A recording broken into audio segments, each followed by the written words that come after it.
Olá, bom dia, graça e paz em nome de Jesus. Deus te abençoe, Deus abençoe a tua casa com toda sorte de bênçãos. É uma alegria estar aqui com você mais uma vez, nesta manhã de sexta-feira, dia 23 de fevereiro.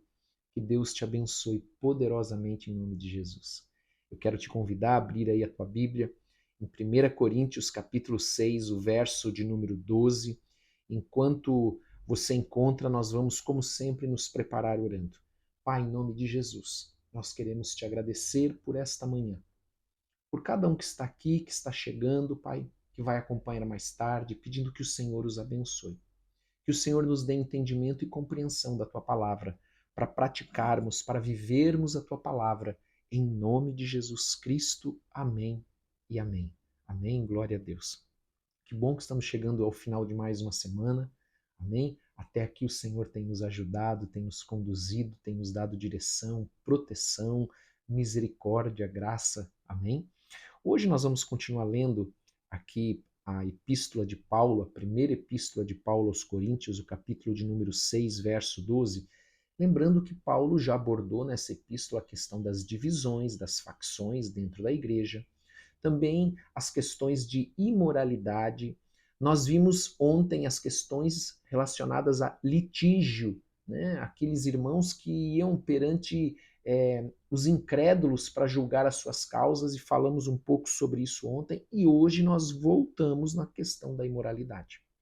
Vamos voltar a falar sobre esse tema, principalmente aqui sobre fornicação, e amanhã nós vamos entrar mais especificamente dentro do assunto ligado ao casamento, né? A tudo que afrontava, tudo que era, era daquela comunidade onde a igreja de Corinto estava, que vinha contra os casamentos, aquela cultura, aquele entendimento que estava impregnado naquela cidade.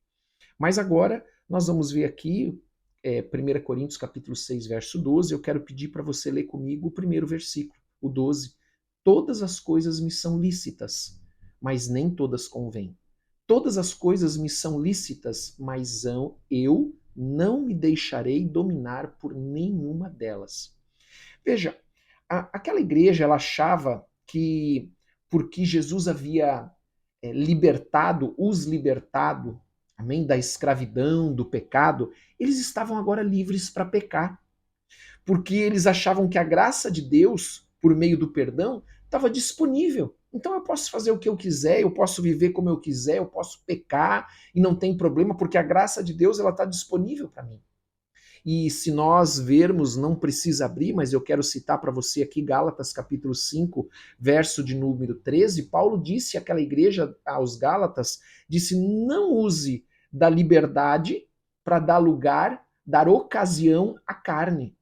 E eles aqui entendiam que eles podiam pecar, que eles podiam cometer esses pecados dentro dessa área sexual, da imoralidade, da perversão, e não tinha problema nenhum, porque Cristo já os perdoou por meio da sua morte na cruz do Calvário. Amém? Então, é sobre isso que nós vamos falar, porque, amados, o pecado sexual talvez seja um dos pecados que mais escravize o homem e a mulher, claro, né, de maneira geral.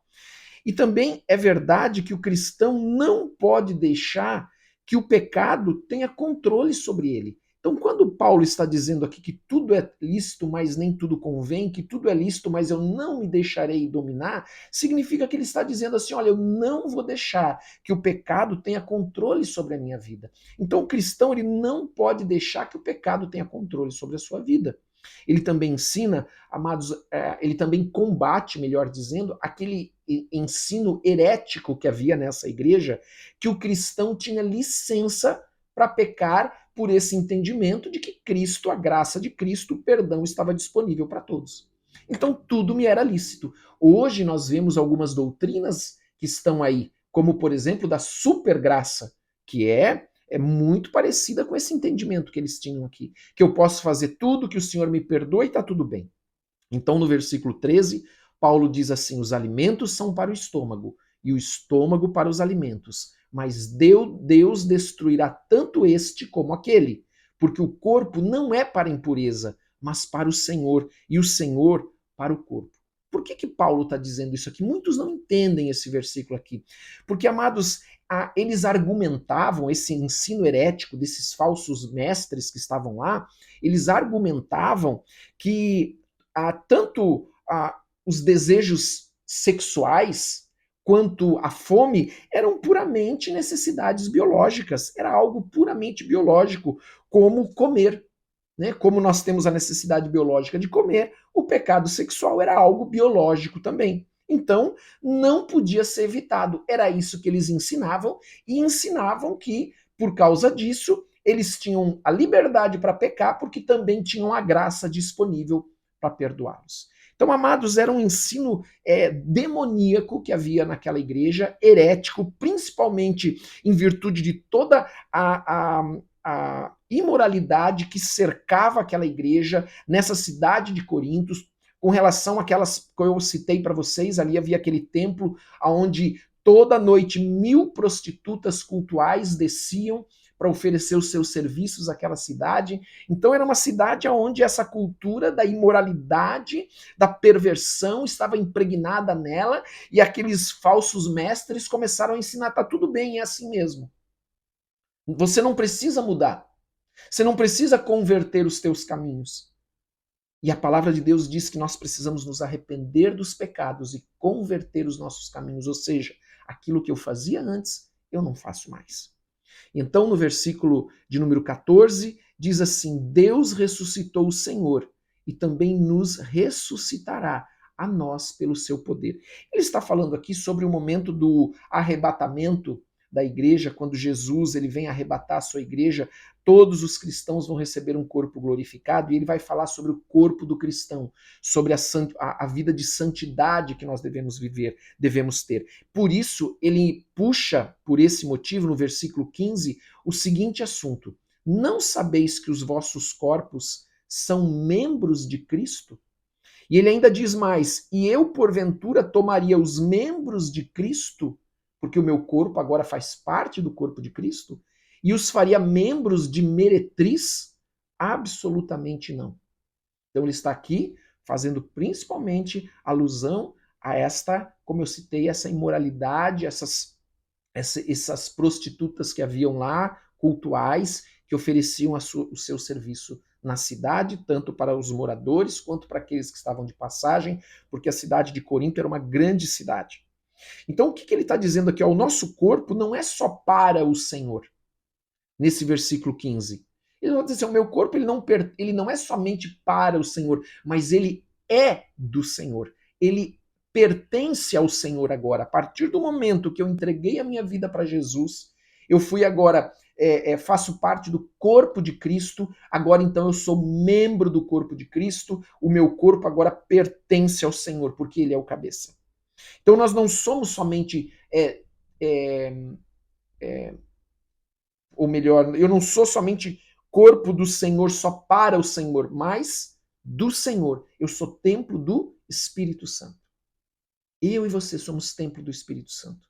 Então Paulo está chamando a atenção disso. Por isso que amanhã nós vamos falar sobre o casamento. Porque Paulo, por esse motivo todo dessa imoralidade que tinha na cidade, isso estava contaminando os casamentos e trazendo também heresias e doutrinas falsas pregadas pelos falsos mestres que estavam influenciando os casais. Então nós vamos ver isso amanhã também. E no versículo de número 16, nós vemos aqui: ou não sabeis que o homem que se une à prostituta forma um só corpo com ela, porque, como se diz, serão os dois uma só carne. Gênesis 2:24 diz que o homem e a mulher, quando se unem, eles se transformam, eles formam, melhor dizendo, um só corpo. Então, o marido e a esposa são um só corpo pela união do casamento, e o relacionamento sexual ele é somente permitido dentro do âmbito do casamento. Vamos falar mais sobre isso amanhã. Então é isso que ele está dizendo. Vocês são uma só carne. Não sabeis que o homem que se une à prostituta, então, ele vai se tornar uma só carne com a prostituta? Então, essa é a advertência de Paulo. Você vai se tornar uma só carne. Você quer se tornar uma só carne com uma prostituta? E aí no versículo 16, ele diz: 17. Mas aquele que se une ao Senhor é um espírito com ele.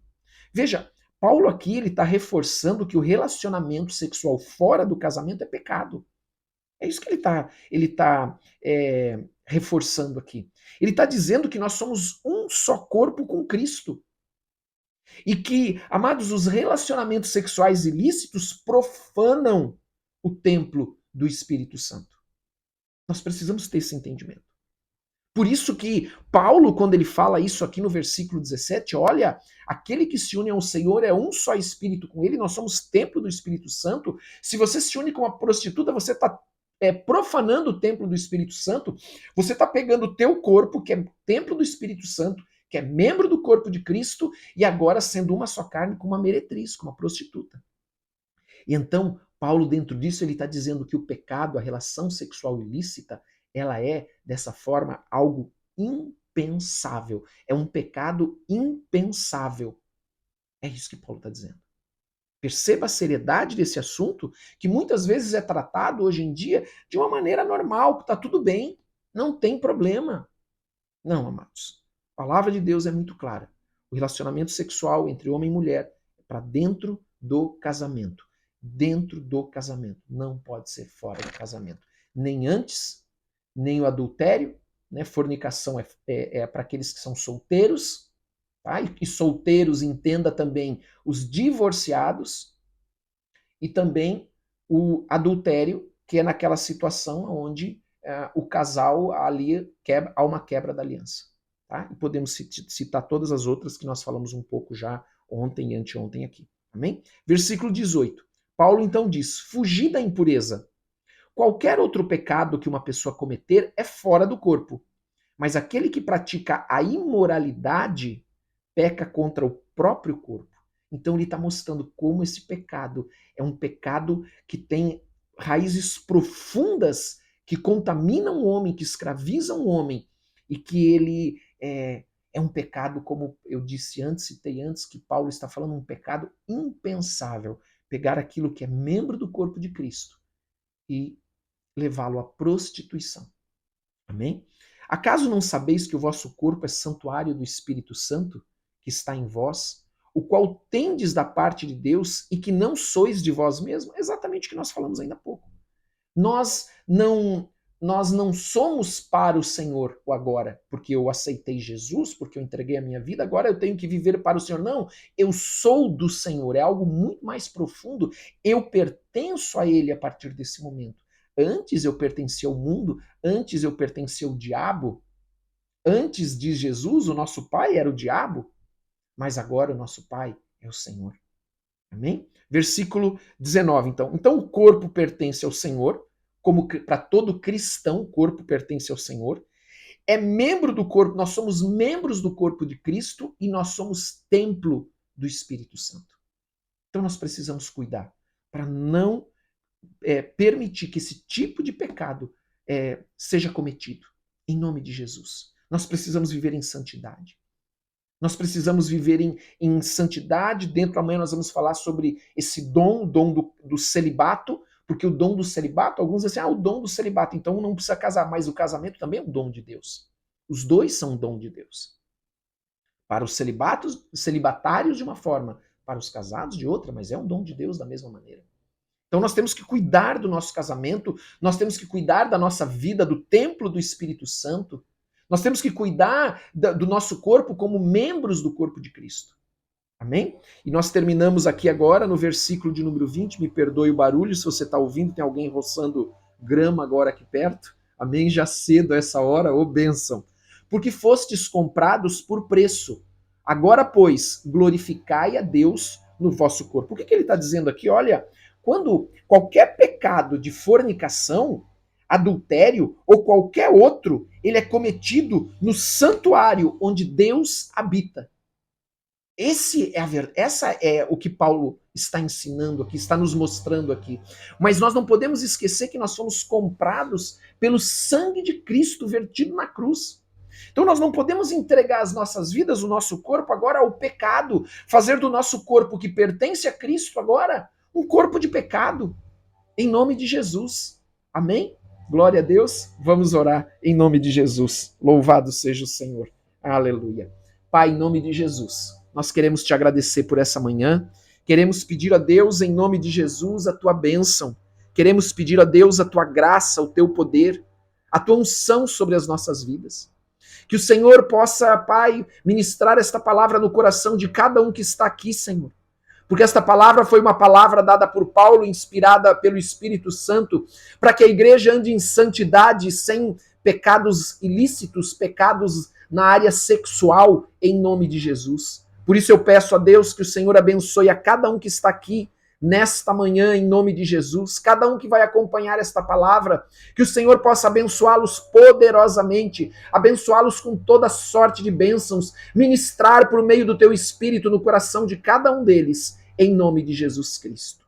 Amém e amém. Que Deus te abençoe nesse dia, que Deus abençoe a tua casa, a tua família, que você tenha um dia abençoado, um dia próspero, um dia onde o Senhor derrame do seu Espírito sobre a tua vida e possa ministrar profundamente no teu coração, em nome de Jesus Cristo. Amém e amém. Amém? Deus te abençoe, tenha um ótimo dia. Não esqueça de dar like, não esqueça de compartilhar e não esqueça de colocar no comentário o teu pedido de oração, porque nós oramos por todos, em nome de Jesus. Amém? Deus abençoe.